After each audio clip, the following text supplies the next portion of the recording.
He ran. He got the folder out. He went to the police, and the officer said, "We've been expecting someone from Dravenkeslo." The trap had never been the checkpoint. It had always been what came after.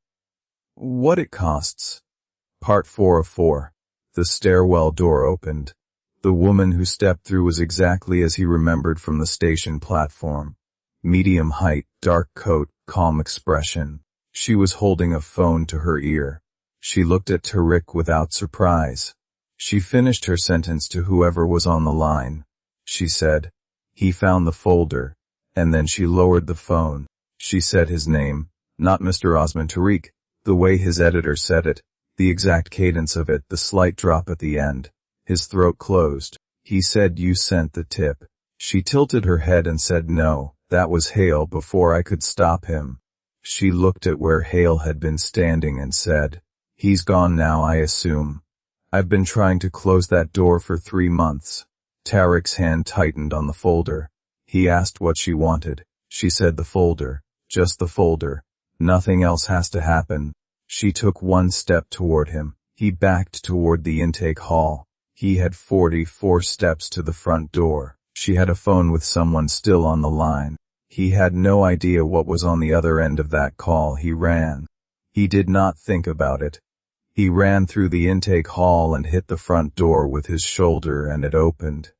He was in the cold air and the fog and running on gravel. The gate was ahead. It was still open. He ran through it. He was at the road. His car was half a kilometer back. He ran. He did not look behind him. He heard nothing. That was somehow worse. He reached the car. He drove. He did not stop until he was across the Draven County line and the checkpoint was 30 kilometers behind him. He pulled over on a straight empty road and sat with both hands on the wheel. He still had the folder. He opened it on the passenger seat and took out every page and photographed each one with his phone. His hands had stopped shaking by page 12. He uploaded everything to 4 separate encrypted drives and emailed the package to 2 journalists he trusted, one in Berlin and one in Nairobi, with the same subject line, "Do not open until you hear from me." Then he drove to the nearest police station in the next town. He sat in front of a desk officer and put the folder on the counter and asked to make a statement. The officer looked at the folder. He looked at Tariq.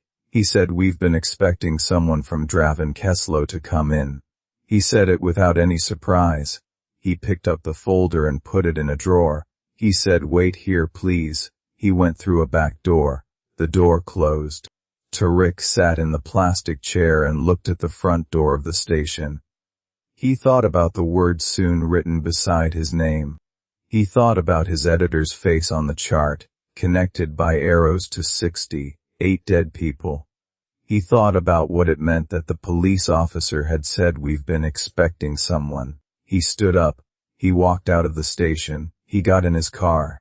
He drove to a bus station 2 towns over, bought a ticket with cash, left the car in the lot, and got on the bus. The folder originals were gone, sitting in a police drawer.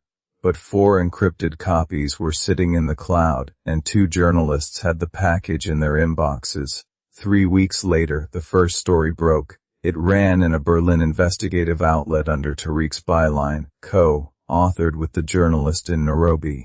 It named the checkpoint, the system, the list, and the roles involved. It did not name the architect. The chart had shown a face but no name. Tariq had learned something about printing stories without the one piece that makes them bulletproof. His editor was put on administrative leave the same day the story published. Not arrested. Not charged. On leave. 4 months after that, 2 of the struck-through names on the list were reclassified from missing to confirmed deceased. The others remained listed as missing. Tariq's name was still on the spreadsheet. He had a copy of it on his phone. He checked it every morning. Not obsessively, he told himself. Just carefully. The word "soon" was still in the margin beside his name. It was still there 6 months later when a new anonymous tip arrived in his inbox at 20:47 a.m. No sender, no subject line, just 4 words. The list grew back. That's it for part 4. Follow Untold Lores for part 1 of our next story. Like and subscribe for daily stories.